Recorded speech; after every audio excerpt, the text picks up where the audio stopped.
La experiencia central de la creatividad es mística. Al abrir nuestras mentes a lo que se debe crear, entramos en contacto con nuestro propio creador. Entonces, la experiencia, dirá este maravilloso texto, la experiencia artística no es una cuestión psicológica, mucho menos una cuestión como pedagógica, evidentemente. Tiene que ver con el contacto espiritual que generamos con nuestro creador. Las obras artísticas que vamos generando son obras en realidad, esto ya lo ha trabajado el maestro Alejandro Jodorowsky, son obras que nos dicta el creador, que el mismísimo Dios nos dicta. Por eso es que es místico. Tiene que ver lo místico con el proceso del desarrollo y el camino espiritual que los artistas realizan. He traído este maravilloso texto, El camino del artista, de la profesora Julia Cameron, que nació el 4 de marzo de 1948, actualmente entonces tiene 74 años, nació en los Estados Unidos y es profesora de arte y creó este libro, y así tiene otros muy parecidos. El camino del artista es este libro que contiene un método porque tiene unas prácticas directas a realizar para desatorar el proceso artístico. Sin duda alguna, si estás cerca de los procesos artísticos, te va a hacer un sentido perfecto para ti. Pero ya también lo relaciona Octavio Paz, ya lo tenemos también aquí al maestro Octavio Paz en algunos de los ensayos, y seguramente en un futuro presentaré aquí el arco y la lira, donde la idea del arco y la lira es justamente que el arte es una cuestión que cualquier ser humano puede desarrollar, y de hecho en realidad lo hace todo el tiempo, en tanto que el ser humano o los seres humanos tenemos una vocación de belleza.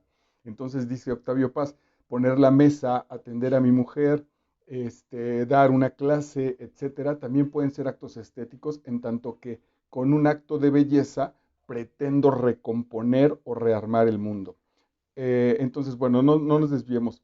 El camino del artista, en este sentido, lo traigo también para aquel espectador que en nuestro canal de Master Vidal de YouTube, en estas charlas, no necesariamente desarrolle su vida como artista profesionalmente, sin embargo, sí pretenda vivirla, cargarla, llevarla al terreno de lo estético, al terreno de la belleza, para hacer de su propia vida una obra de arte, para hacer de nosotros mismos un elemento conectado con la divinidad de manera directa para embellecer la realidad. De ahí entonces este texto tiene muchísimo sentido para cualquier espectador. El camino del artista de Julia Cameron. Y por supuesto las técnicas y los métodos que ella desarrolla, que no es necesario que expliquemos aquí, hay que ir al libro y ahí lo vas a encontrar de manera muy clara, y además podrás desarrollarlo con tus elementos personales. Funcionan también para cualquier ser humano. Yo diría básicamente, si estás en una relación de pareja o si tienes hijos, El camino del artista puede ser un texto fundamental que te modifique la existencia en cualquiera de esos dos sentidos. Entonces, bueno, voy a compartir contigo las notas principales que generé a partir de este maravilloso texto. Hoy es martes 15 de marzo del año 2022. Dice Cameron: aprendí a quitarme de en medio y a dejar que esa energía vital, la energía de la creatividad que viene de Dios, se expresara a través de mí. Aprendí a sentarme delante de la página y a apuntar lo que iba oyendo, a sentarme frente al mármol y apuntar lo que iba imaginando, sentarme frente a la tela y esperar, escuchar, visualizar lo que la tela, lo que el espíritu me pedía, o le pedía a mis manos, si así quieres, que empezaran a hacer en la tela, en el desarrollo de la pintura, en cualquiera de las artes. Pero ¿qué tal si también nosotros le pedí a la vida, me puse en medio, me puse frente a mi pareja y le pedí a la vida que se expresara a travez de mí?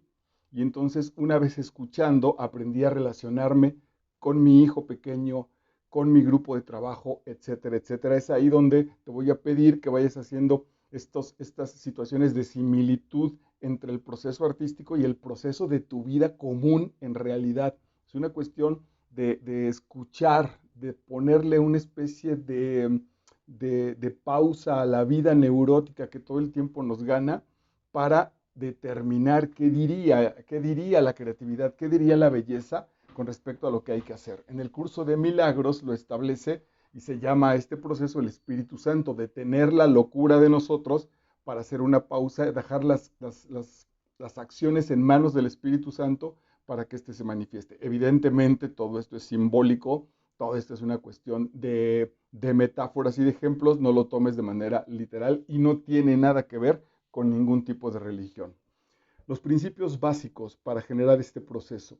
La creatividad forma parte del orden natural de la vida. Ser creativos está en el proceso de la naturaleza, no es algo a lo que tenga que elaborar nada, no es algo por lo que me tenga que atormentar, es mucho más de quitar que de construir. La creatividad forma parte del orden natural de la vida. La vida es energía, pura energía creativa. Son como las bases que nos pide Cameron que podemos empezar a generar. Si tengo frente a mí una relación, un equipo de trabajo, un grupo de alumnos, en lugar de convencerlos, torturarme con respecto a qué hago con ellos, dice Cameron, me pongo en medio y me dispongo a que la divinidad, la energía creativa del universo, la energía creativa del creador, sea la que disponga mi trabajo, mi clase, mi escultura, mi poema, etcétera, etcétera. Nuestros anhelos y sueños creativos proceden de una fuente divina. Esto lo he trabajado y lo apunta a una cosa que se llama la Kabbalah o la Cábala. Realmente no sé exactamente dónde está el acento en castellano. Andamos en la vida y es la divinidad, es la vida como tal, la que está seleccionando a los más abiertos, a los más dispuestos a escuchar, a los más encontrados, a los más ajustados con las energías divinas, con las energías de la vida, para mandar a ellos ese programa que va o ese desarrollo tecnológico, artístico, filosófico, moral, etcétera, que va a hacer un bien al mundo. No es una cosa que estemos construyendo, es una cosa que limpiamos para que ese ducto se purifique y pase por ahí la energía. Por eso dice, nuestros anhelos y sueños creativos proceden de una fuente divina. Cuando nos acercamos a nuestros sueños, nos acercamos a la divinidad. Y aquí es donde tus sueños no son necesariamente artísticos, son los sueños que tengas en la existencia. De manera radical te diría, ni siquiera son tus sueños, es Dios que te hace soñar para que alcances esa meta. Entender que el fruto de tu tormenta interior, si es que estás en una crisis, será un proceso positivo, doloroso y emocionante a un tiempo. Pasar por esos baches, entonces, es un proceso positivo, sin duda alguna hay que aceptarlo y reconocerlo como doloroso, pero también muy emocionante, porque además ese proceso ahí es una maravilla, está absolutamente personalizado, trae tu nombre, Dios puso ahí la dedicatoria y su rúbrica con ese hermoso, doloroso, sin duda alguna, regalo, pero que no es para nadie más que para ti mismo. Todos aquellos enfados, quejas, miserias que vuelcas al papel por las mañanas son precisamente las cosas que se interponen entre tú y tu creatividad. Cameron nos plantea un método, una técnica que consiste, yo fíjense que lo hice, fue verdaderamente extraordinario, de hecho lo sigo haciendo, que consiste en que todas las mañanas lo primero que hagas en el día tendrás que robarle unos 10 minutos a tu despertador, etcétera, sea que te dispongas a escribir, ella sí lo especifica, 3 páginas. En 3 páginas sueltes lo que traes en ese momento. Si empiezas mañana, bueno, pues mañana te levantas a la hora que lo hagas y te pones a escribir 3 páginas de lo que tu mente está guardando. Básicamente, y no quiero contaminar mucho este proceso, yo encontré cómo mi neurosis rumea todo cual una vaca, literalmente, todas las broncas del día y les da vueltas y les da vueltas y les da vueltas. Y muchas veces me las llevo a la noche y las heredo al día siguiente, lo cual es una estupidez. Francamente es un asunto perverso casi de mi propio ego, que no es otra cosa que la ayuda que me proporciona el cerebro y la mente para arreglar mis cosas. Pero le he dado tal poder a ese proceso que pareciera que ya no lo domino yo. Y entonces estas mañanas en mi escritura descubrí todas esas preocupaciones que no cargo en un amanecer, sino que vienen cargadas desde los días anteriores. Incluso algunas de ellas, francamente, ya no tienen solución o incluso ya están solucionadas, pero se han quedado ahí atascadas como un mecanismo neurótico que como no lo puedo distinguir porque todo el mundo lo hace, lo voy manteniendo y lo voy manteniendo. Bueno, verlo, tenerlo frente a nosotros, va a empezar ese proceso de sanación. Recuerda siempre que las opiniones negativas de tu sensor interior, la vocecita que te dice que eres malvado, que no puedes, que eres inútil, que eres tonto, etcétera, no son la verdad. Esto es fundamental aprenderlo. Lo que me dice mi voz de mí mismo no es la verdad. No tengo talento para eso, estoy viejo, no soy tan guapo, no me merezco, etcétera. Todo eso no es verdad. Son inventos muy neuróticos, muchos de ellos, de procesos para detenernos. ¿Por qué? Porque el lugar donde estamos, al final de cuentas, por mediocre que sea, ahí estamos teniendo relativa estabilidad, ahí estamos sostenidos, ahí se está repitiendo la vida frente a nosotros y nos protege de no meternos a nadar en ese río. Ahí nos protege de cuidarnos de que no nos pase nada. Pero evidentemente ese que no nos pase nada nos va a llevar a estar quietos y quedarnos, como te decía hace un momento, a rumiar nuestras propias neurosis. Hay una salida para este proceso. Aquí te pido que en este canal lo tenemos o que investigues porque hay muchísimos caminos con respecto al concepto que te voy a decir. Meditar es un proceso justo para detener ese proceso neurótico, para detener ese fluir semi-enfermo que la mente tiene. Meditar es una experiencia de plenitud, de autenticidad y de poder. Se medita para descubrir la propia identidad, el verdadero lugar que ocupamos en el universo. Ve nada más la información que implica generar una meditación. A través de la meditación alcanzamos y reconocemos al fin nuestra conexión con un poder interior que tiene la capacidad de transformar nuestro mundo exterior. Hay muchos textos, aquí los hemos trabajado. El asunto no está en resolver lo que está afuera, está en resolverlo, comillas, es decir, generar conciencia de que nuestra realidad exterior proviene de una predisposición interior. Recién acabo de entregarte la autoimagen. La autoimagen es igualita al tamaño de nuestras metas. Tienes metas mediocres, tienes una autoimagen mediocre. Tienes metas pequeñas, tienes una autoimagen pequeña. Tienes metas grandes, tienes una autoimagen sana, plena, grande, etcétera, etcétera. Bueno, aquí nos está diciendo básicamente lo mismo. Entonces, la meditación nos va a permitir reconocer que tenemos toda esa energía, que tenemos todo ese poder, el poder de la naturaleza, el poder de la creatividad, el poder de Dios dentro de nosotros y que las disposiciones de fuera siempre se resuelven a partir del trabajo interior. Nada tiene una influencia psicológica más poderosa sobre el entorno y especialmente sobre los hijos que la vida no vivida por los padres. La Cameron, Julia, trae muchos ejemplos de muchos psicólogos, está lleno su texto de frases para reflexionar y este es del mismísimo Carl Gustav Jung. Nada tiene una influencia psicológica más poderosa sobre el entorno y especialmente sobre los hijos que la vida no vivida por los padres. Si tú eres padre, te estoy exigiendo a partir de este texto que trabajes y que persigas tus sueños. Si te atoraste por tus sueños y de eso se enteran tus hijos y si además has cometido la brutalidad de decir que tus sueños ya no se continuaron porque llegaron los hijos, estás generando un ser humano que se va a sentir profundamente culpable y que va a decir, si mi papá, si mi mamá ya no son creativos en el mundo, ya no alcanzaron sus sueños, ya no persiguen sus grandes metas, yo tampoco me lo merezco en tanto que yo fui el que estorbó ese proceso. Fíjate qué estupidez más grande y cuánto daño le hacemos a las personas que amamos. No voy a desarrollarlo más porque me parece brutalmente claro, incluso aunque no lo menciones. La gran pregunta, una de las grandes preguntas en mi infancia con respecto a mi papá y a mi mamá, a su relación y por supuesto con respecto a nosotros es ¿por qué no son felices? Trabajaban, nos atendían, de vez en cuando nos querían, etcétera, etcétera. Pero ¿por qué no son felices? ¿Por qué siempre hubo un espacio cuando mi papá bebió en el que mi papá se ponía muy borracho y sacaba sus monstruos? ¿Y por qué siempre hubo un espacio mientras yo crecí en el que mi mamá lloraba a oscuras en la cocina? ¿Qué sucede? Y en la grandeza de entrega de los niños, en la grandeza de entrega del amor, siempre nos culpamos. Algo mal estoy haciendo yo, por lo cual mi mamá no es feliz. Algo mal estoy haciendo yo, por lo cual mi papá no es feliz o no desarrolló todo su talento. Y eso entonces bloquea mi propia creatividad. No voy a ser más grande que mi papá. No voy a desarrollarme más que mi papá en tanto que yo fui quien lo estorbó. Nefasto el asunto.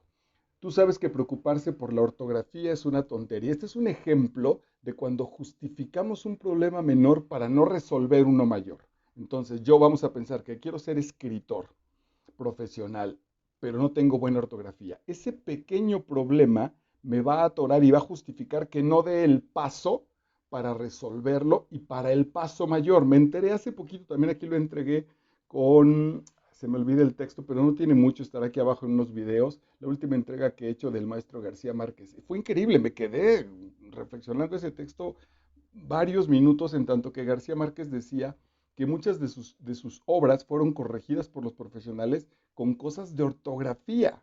Le corrigieron muchísimas situaciones ortográficas al García Márquez, Premio Nobel de Literatura.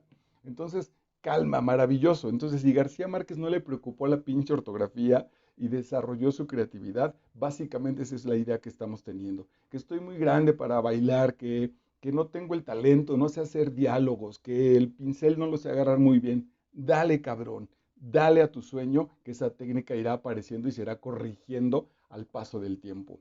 Entonces, tú sabes que preocuparse por la ortografía es una tontería, así que no lo mencionas. Y como no lo mencionas, como solo lo tenemos ahí como una especie de pequeño bloqueo, te sigue bloqueando el paso para buscar una solución. Entonces, no tengo buena ortografía, me inscribo en un curso, enseguida intento resolverlo, voy a ese proceso para intentar resolverlo. Pero si no lo menciono, me voy a quedar atorado siempre en esa situación. Otra cita de Robin Norwood, que aquí hemos trabajado, a la maestra Robin Norwood. Convierte tu propia recuperación en tu prioridad en la vida. Fíjate, no el trabajo, no el amor por tus hijos, no la renta. Tu propia recuperación psicológica, espiritual, debe ser tu prioridad en la vida. A medida que trabajes en tu proceso de rehabilitación, vendrán a ti más monstruos, más fantasmas a resolver. Siempre es necesario reconocer heridas creativas. ¿Qué herida está que no me permite desarrollar mi creatividad? Y fíjate lo que dice, que es una joya. Y lamentarlas. Lamentarlas. Siempre que trabajo con alguno de mis alumnos o con alguno de mis clientes que aparece una herida que le provocó papá o mamá, el 99% de las personas lo justifican. Es que mi papá me pegaba o me humillaba, pero bueno, entiendo que él no tuvo oportunidades o que a él también le pegaron. Está bien, pero esa es una segunda parte.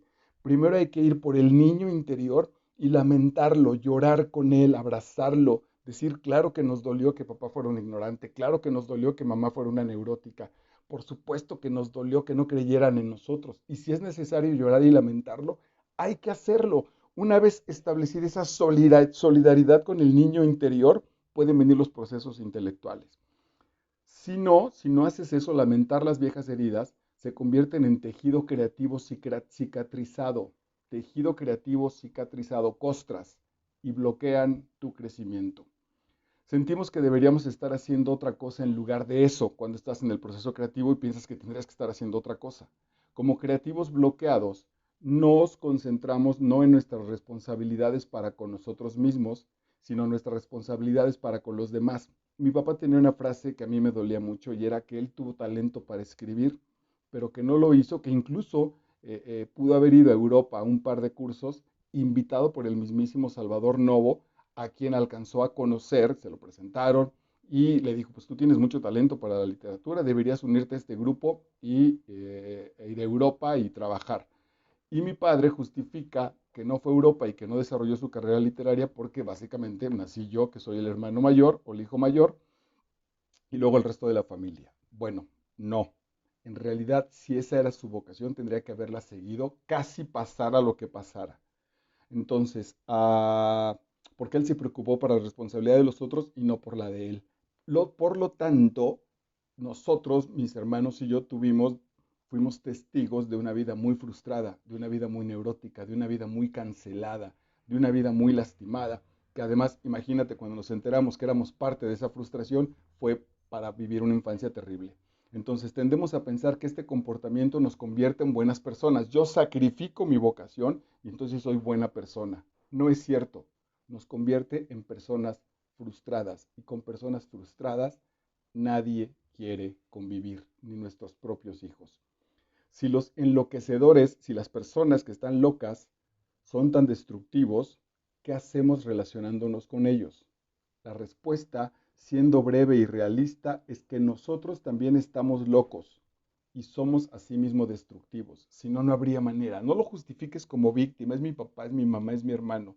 Si te relacionas con un loco, tú estás loco. No hay vuelta de hoja. La calidad de una vida se encuentra siempre en la proporción que guarde con la capacidad para el disfrute. Tu vida puede ser feliz y plena en la capacidad que tengas para gozar de esa vida. Y esta es igual al don de prestar atención. La felicidad o disfrutar de las cosas consiste en el don de prestar atención. Les decía hoy en la mañana a mis alumnos, quieren empezar un proceso neurótico, piensen en el futuro. Fíjense que en este momento a las 11 de la mañana, nuestra clase está siendo maravillosa. Estamos reflexionando de cosas profundas, estamos generando la belleza, estamos leyendo un texto precioso de Hans Christian Andersen. Todos hemos desayunado, nadie de nosotros tiene sed, ninguno está muriendo de hambre, ninguno de nosotros está enfermo. Toda la vida en este momento como tal es perfecta para nosotros. El presente siempre es así. Si prestamos atención a eso, vamos a empezar a modificar nuestra capacidad de gozar. Y entonces yo tuve una clase sin duda agotadora, sin duda cansada, sin duda de mucho esfuerzo, pero termino satisfecho de haber podido provocar eso para mí y para ellos. Ese es el asunto, poner atención. Bendita la pausa que hice 4 o 5 días, que les vi unas caras de aburridos espantosas y dije, chicos, ayúdenme a resolver esto, porque el programa dice que ustedes tienen que aprender a distinguir qué es la narrativa de la poesía y los textos didácticos y etcétera. Y eso sé que a ustedes les parece profundamente aburrido. ¿Con qué nos quedamos? Traigo la literatura a su vida normal, pero eso no viene en el examen. ¿Cómo lo desarrollamos? Y a partir de eso los chicos me dijeron, profe, nos vamos a concentrar 15 o 20 minutos en conceptos y le vamos a poner todos el mayor de los espacios y de la disposición para aprenderlo. Y luego hablemos de nosotros. Y ha salido la infidelidad, la neurosis, la historia, los padres, todo yo. Entonces voy cuando tengo esos temas, los relaciono con el asunto de la literatura y el material que tengo que entregar de todas maneras pasa. ¿A qué se debió este cambio? A escucharlos, a detenerme, a prestar atención a mis grupos, no solo a mi proceso neurótico. La ira, el enojo. La ira es un mapa. La ira nos muestra dónde están nuestros límites. Es decir, alguien rebasó mi límite, alguien rebasó mi cerca y entonces me enojo. Nos marca a dónde queremos ir, nos permite ver dónde hemos estado y nos hace saber cuándo algo no nos ha gustado. La ira señala el camino, es decir, pues por aquí no es. En la rehabilitación de un artista bloqueado, la ira es una señal de salud. Fíjate nada más, no nos lo está prohibiendo, sino nos dice, justo esto ya lo hemos trabajado en otros textos, que es una perfecta guía, siempre y cuando esté en negociación con nosotros. No utilices la ira para lastimarte en el otro. Utilízala como un mapa de camino, que es fantástico. La acción artística expone a la sociedad ante ella misma. De ahí el proceso y la importancia del arte, pero también el generar la belleza en cualquier situación de nuestra vida, porque las acciones artísticas, las acciones de la belleza, sacan, lanzan a una especie de espejo a la sociedad como tal. El arte saca las cosas a la luz, nos ilumina, arroja luz sobre la oscuridad que hay en nosotros, proyecta un rayo luminoso sobre el corazón de nuestras sombras. Por medio del arte podemos ir como el soldadito de plomo con la rata en el túnel del desagüe, o Ratatouille en las coladeras de ese París, enfrentar nuestros monstruos de la manera más amorosa y rescatarnos junto con ellos. Yo no sé quién soy, no me reconozco a mí mismo. Cuanto más sientas que estás en tierra incógnita, cuando más sientas que estás en crisis en el proceso artístico, en el proceso de tu vida, más seguro puedes estar de que el proceso de rehabilitación funciona, siempre y cuando hayas lanzado un objetivo. Si solo estás extraviado y perdido, te está cargando el demonio. Pero yo lancé un objetivo, lancé un proceso de enmienda y entro en crisis. Bendita crisis, porque me está señalando que el proceso de enmienda está funcionando. Entonces, tú eres tu propia tierra prometida, tu nueva frontera, las posibilidades de regeneración y las posibilidades de crecimiento de mí mismo, de nosotros mismos. Somos nosotros los que decidimos lo poderoso que es Dios. Atención, Dios ahí está como una energía total, pero nosotros somos los que le ponemos justo a Dios lo que queremos hacer. A Dios le da mismo, lo he trabajado con muchos coaches, a Dios le da mismo, le da lo mismo, voy a ponerme entre comillas, decirle que quiero estrenar en Nueva York o que quiero estrenar en Italia, que si quiero estrenar en la Casa de Cultura de la Villa. A la energía le da lo mismo darme ese regalo, no lo distingue, lo lanza. Soy yo el que establece entonces que mi Dios no le alcanza más que para mandarme a trabajar casa por casa. Para eso le alcanza. No le alcanza para hacerme estrenar mis obras traducidas al francés o al rumano o al ruso en San Petersburgo. Cuando él y a la energía le da exactamente lo mismo. Cuando metes ropa a lavar a la lavadora no te dice, oye, no, este color no me gusta, oye, esta sí estuvo bastante sucia. Genera el mecanismo parejo para la disposición que le pongas, porque no aprovechamos toda la energía, porque nosotros estamos sesgando, estamos haciendo menos la propia energía de la vida. Somos nosotros los que decidimos lo poderoso que es Dios. De forma inconsciente, establecemos un límite a lo que Dios puede darnos o hasta dónde puede ayudarnos.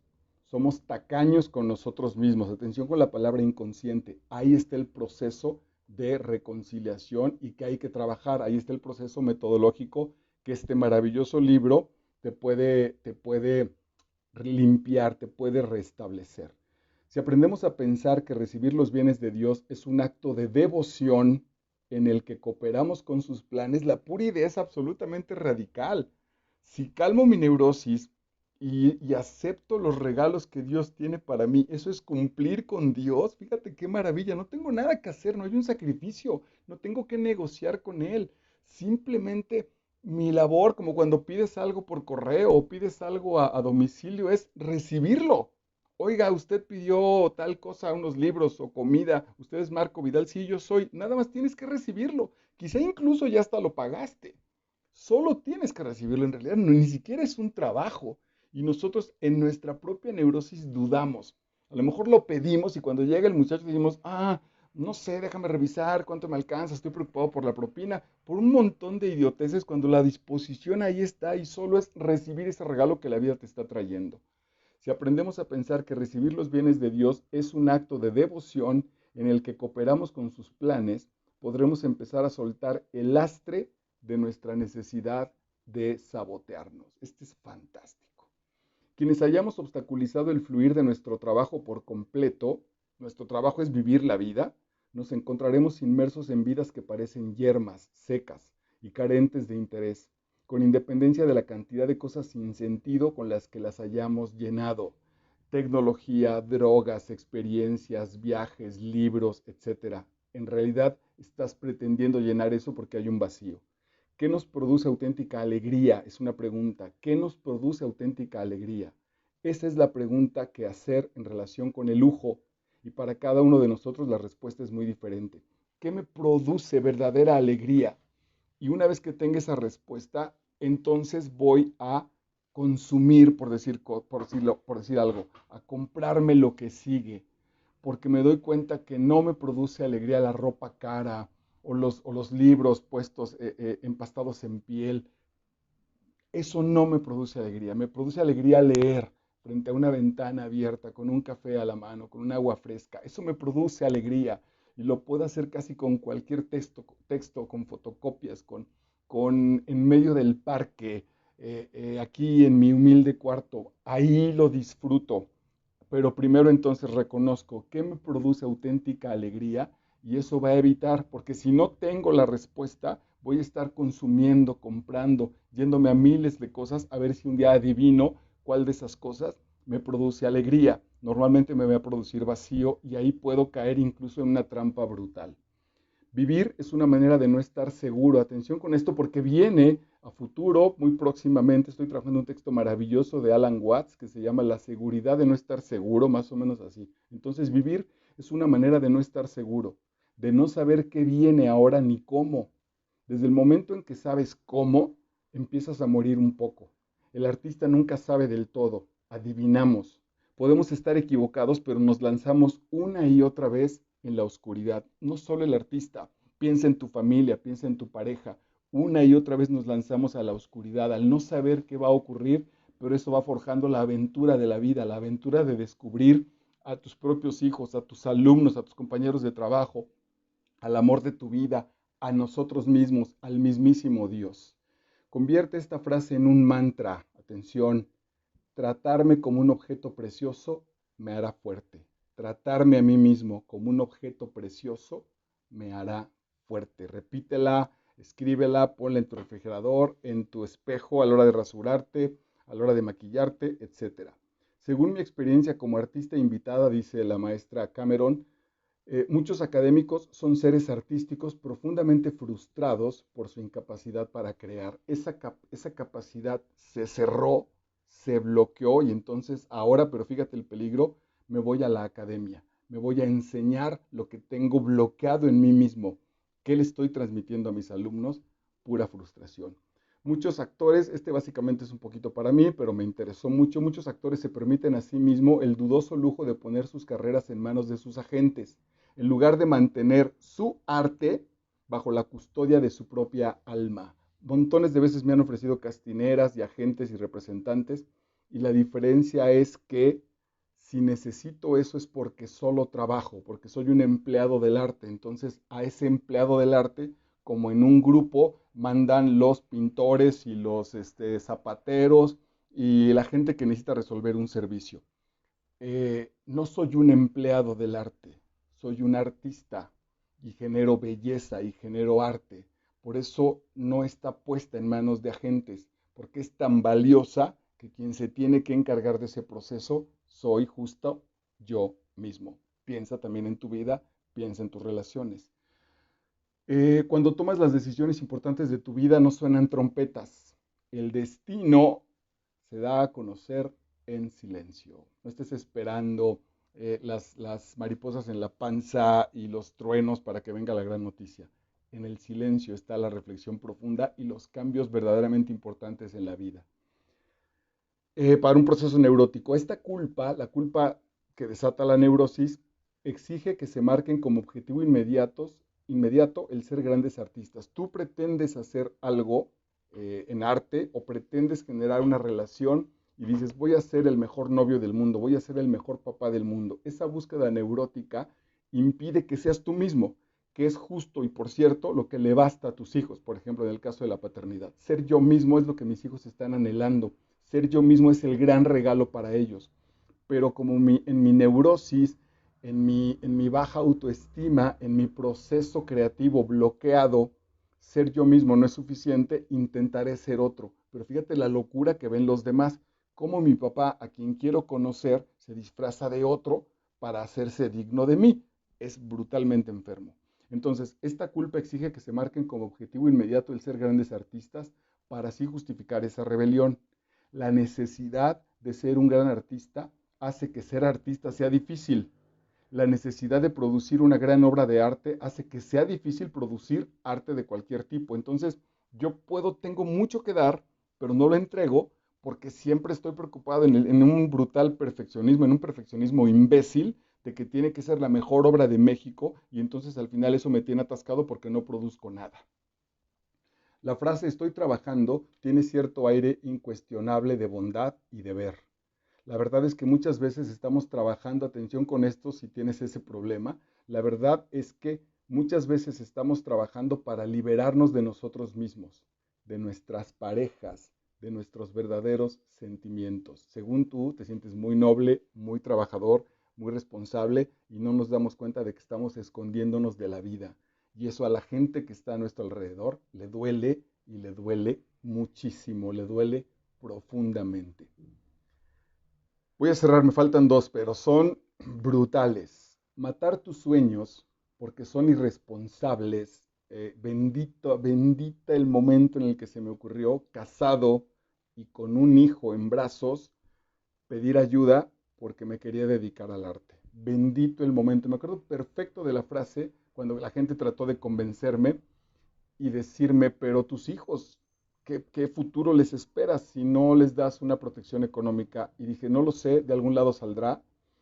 Lo que no quiero que vean es en 20 años que su papá tiene dinero, ganó dinero o lo que quieran, pero está frustrado en la vida y que ellos se sientan culpables.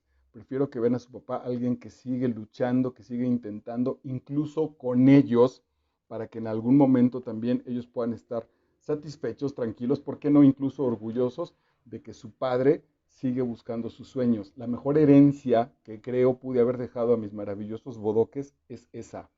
Ve por tus sueños todo el puto tiempo. Matar tus sueños porque son irresponsables es ser irresponsable contigo mismo. La credibilidad reside en ti y en Dios, no en el voto de tus amigos y conocidos. No trabajas para los otros, no trabajas para que te acepten los otros, trabajas para ti, para la belleza que hay en ti y para ese Dios que te regaló ese proceso de existir con la gente que tienes alrededor para darles el regalo de tu propia interioridad, de tu propia existencia. Y finalmente, las aventuras no empiezan hasta que no entras en el bosque de nuestra neurosis, en el bosque de nuestra interioridad, en el bosque de nuestra espiritualidad. Las aventuras no empiezan hasta que no entras en el bosque. Ese primer paso es un acto de fe. Es también aquí lo tenemos un texto espléndido de Jordi, se me escapó el nombre por pensar en otro Jordi, se me escapó este nombre de un autor español, de un charlista español. Aquí está, que es justamente lanzarse al vacío. El texto el programa aquí en Master Vidal en YouTube se llama Tirarse al vacío, como ese acto de fe, como perseguir esa voz de la vocación que la vida está mandando para mí. En el retrato del artista adolescente James Joyce, una vez que Stefan Dedalus lo reconoce, le dice, adelante, adelante, adelante. La belleza tiene, la belleza profunda tiene el aire de la mortalidad. Se va a acabar, se está agotando. Por lo mismo, entonces no te tengo más aquí escuchando esta charla. Sal a armar tu vida con toda la belleza posible, porque esa es la voz de tu propio Dios interior. Cancelarla, estás cancelándole un enorme regalo a la propia existencia. Esto fue El Camino del Artista de la maestra Julia Cameron. Te lo recomiendo muchísimo. Está en internet. Tiene un programa metódico para reencontrarnos con nosotros mismos, para seguir ese programa metódicamente, paso por paso, y sacar, pues, liberar de una vez nuestra propia creatividad. Fundamental para cualquier situación artística, fundamental para cualquier situación donde quieras llevar un poco de belleza. Relaciones personales, relaciones profesionales, relaciones espirituales, dinero, bienestar, porque al final de cuentas de eso va, de generar de este mundo, generar en este mundo esas posibilidades de vivir bien, de vivir de manera bella. Soy Master Vidal, soy Marco Vidal, estoy en Master Vidal en YouTube y nos vemos en la siguiente entrega. Muchísimas gracias.